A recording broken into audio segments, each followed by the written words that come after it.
خراسان سے بصرہ آیا اور اس نے مشہور ولی اللہ حضرت سیدنا حبیب عجمی رحمۃ اللہ تعالی علیہ کے پاس 10,000 درہم بطور امانت رکھے. کہا آپ میرے لیے بصرہ میں ایک گھر خرید لیں تاکہ جب میں مکہ مکرمہ سے واپس آؤں تو پھر اپنے اسی گھر میں رہوں.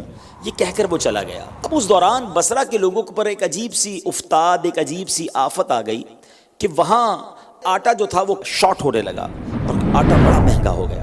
حضرت حبیب عجمی رحمۃ اللہ تعالی نے دیکھا کہ جب لوگ بڑے پریشان ہیں، اناج کی تکلیف ہے، آپ نے وہ 10,000 درہم جو شخص نے آپ کو دیے تھے اس کا آٹا خریدا اور خرید کر وہ آٹا صدقہ کر دیا. یاد رہے کہ یہ ان کا امانت کو استعمال کر لینا یہ اولیاء اللہ کے خاص حالات اور تصرفات کے واقعات میں سے یہ واقعہ ہے، ورنہ ہر ایک کو شرعاً اس کی اجازت نہیں کہ وہ کسی کی امانت کو اپنے استعمال میں لے آئے. بہرحال وہ شخص کچھ ٹائم کے بعد واپس آیا، آ کر کہتا ہے کہ حضور وہ میرا گھر آپ نے خرید لیا ہے جو میں نے آپ کو رقم دی تھی؟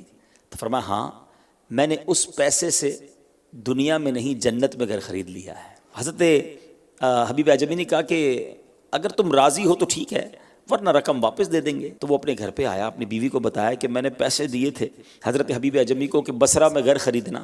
وہ کہتے ہیں اس کے گھر ان پیسوں کے بدلے جنت میں گھر خریدا ہے جس میں نہریں بھی ہیں، باغات بھی ہیں. اعتراض نہ کیا، لڑائی نہ کی کہ تمہارے پیسے کسی اور جگہ لگا دیے، تم نے تو کہا تھا گھر بنائیں گے.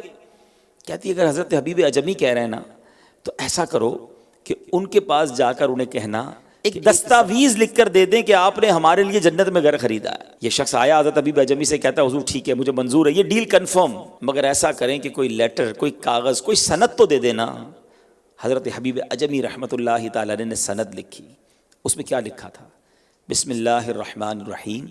جو گھر حبیب عجمی نے محلات، نہروں اور درختوں سمیت 10,000 درہم میں اللہ تبارک و تعالیٰ سے فلاں بن فلاں کے لیے جنت میں خریدا ہے، یہ اس کی دستاویز ہے. اب اللہ عز و جل کے ذمہ کرم پر ہے کہ حبیب عجمی کی ضمانت کو پورا کر دے. یہ شخص یہ لیٹر لے کر گھر آیا بڑی خوشی خوشی. وہ شخص بڑا اولیاء اللہ کا چاہنے والا تھا. کہتا ہے اس دستاویز کو، اس خط کو، اس لیٹر کو میرے مرنے کے بعد میری قبر میں ڈال دینا. پر اس کے کفن میں یہ رکا ڈال دیا گیا. اب جب صبح ہوئی تدفین کے بعد تو لوگوں نے دیکھا کہ اس شخص کی قبر پر ایک پیپر پڑا ہوا ہے، ایک رکا پڑا ہوا ہے جس میں لکھا ہوا ہے یہ حبیب عجمی کے لیے اس مکان سے براءت نامہ ہے جو انہوں نے فلاں شخص کے لیے خریدا تھا.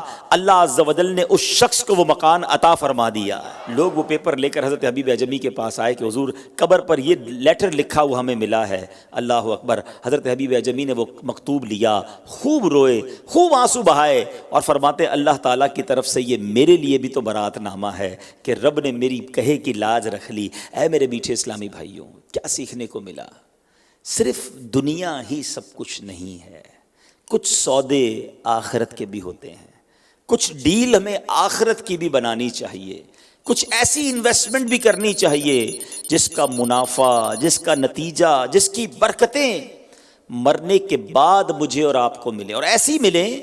ہمیں یاد ہے نا، ہم نے سنا ہے نا کہ مرنے کے بعد تو کوئی کام نہیں آئے گا. میرا اور آپ کا بینک بیلنس، میرے اور آپ کے پیسے، میرے اور آپ کی پراپرٹیز، میری اور آپ کی تمام چیزیں وہ یہی رہ جانی ہیں.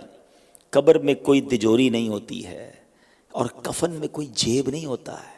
ہم اکیلے جائیں گے، ایمٹی ہینڈڈ.